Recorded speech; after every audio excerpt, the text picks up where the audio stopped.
What's going on, movie lovers? Welcome to Apocalypse Movies. I am Jacob Bartley, and this is my review for The Beguiled, the small independent film directed by Sofia Coppola, and it has hit theaters this weekend, and I just saw it yesterday, so here are my thoughts on The Beguiled, and this is going to be a non-spoilers review because I know a lot of people haven't seen the film yet, and I'm trying to spread the word about it because it's a pretty damn good film. I actually really enjoyed this film. Now, it stars Nicole Kidman, Colin, Farrell, Kirsten Dunst, Elle Fanning, and a few newcomers that I really have liked in recent things. You have Angourie Rice. She played Ryan Gosling's daughter in The Nice Guys, and then you have Una Lawrence, who played Jake Gyllenhaal's daughter in that boxing movie Southpaw, and she was also in Bad Moms. I'll get to their performances a little bit later, but first of all, the premise of this film is what got me.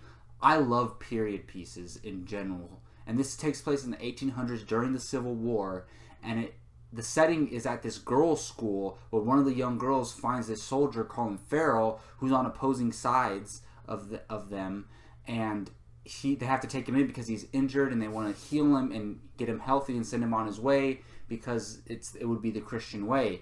And I just love the premise of this because you have this one male figure in the house with all these girls, and it sets forth a whole bunch of events that lead to a bunch of chaos as the trailers show you. So that's not a spoiler right there.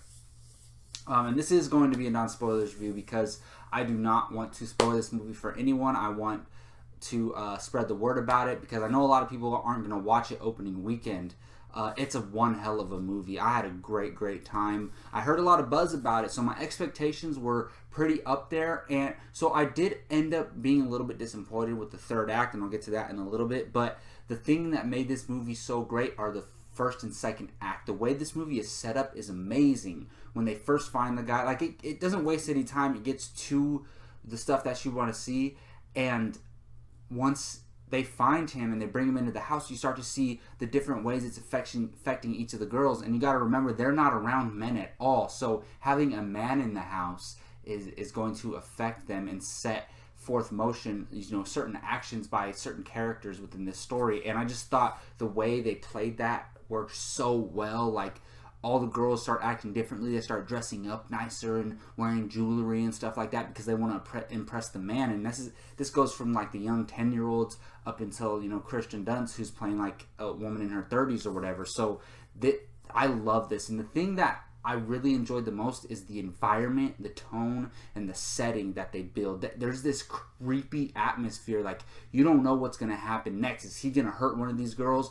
Are they going to hurt him? Like, you never know. And I got to start with Colin Farrell's performance. He does a fantastic job in this movie because you first meet him and you're like, oh, he's going to play this quiet, begruntled soldier, but then like at first he comes in, he's kind of like that because he's injured, but once he starts healing up a little bit, he starts to become more charming and really nice to all the girls and like getting them all on his side in different ways, and he kind of builds relationships with them, and they start becoming closer with him individually. And the way this movie builds suspense and it creates this creepy atmosphere and this unpredictability where like, I don't know what's going to happen next. That was the best part of the movie. Like, I was excited because I was like, ooh, what's going to happen, at least through the first two acts. And I thought everything in the first two acts were amazing. Like, this movie was on track to be one of my favorite movies of the year. I think it still relatively will be in my top 20, but the third act is what really disappointed me and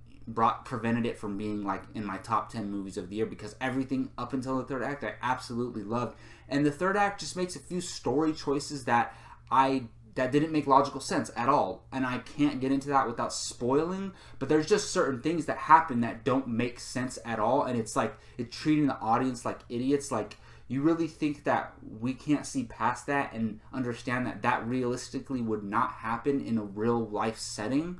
So there's a couple things that happen in the third act that really threw me off and made me like, oh, like you kind of were like batting 1,000 this whole movie, and then you kind of missed a few of those swings at near the end of the film. But don't get me wrong, this is a really, really good movie. I enjoyed myself thoroughly. I think it's definitely worth seeing if you like period pieces, if you like dramas. It has a very slow pace, so be prepared for that. But for what it was, I really, really enjoyed it. All the performances are great. Colin Farrell is amazing. Nicole Kidman is solid as ever. Kristen Dunst is really, really good.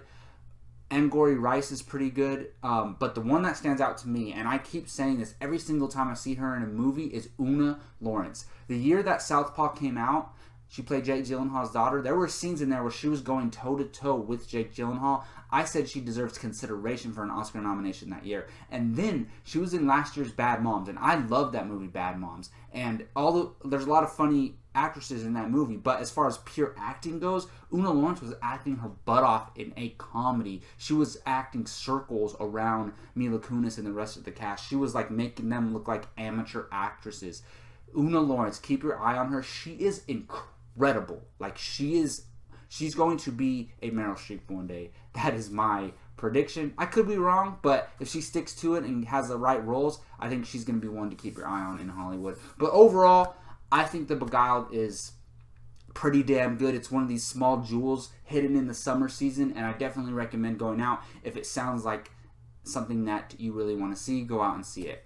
Alright, well, that's going to do it for my short, non-spoilers review of The Beguiled. Let me know in the comment section what you think of this film. Does it sound interesting to you? Are you going to go check it out? Let me know, and hit that like button if you like this video. And as always, subscribe to Apocalypse Movies. We could really use your help. We're doing a bunch of cool stuff over here. If you like all things film, please subscribe. Again, I am Jacob Bartley. Thank you all for watching. Until next time, take care.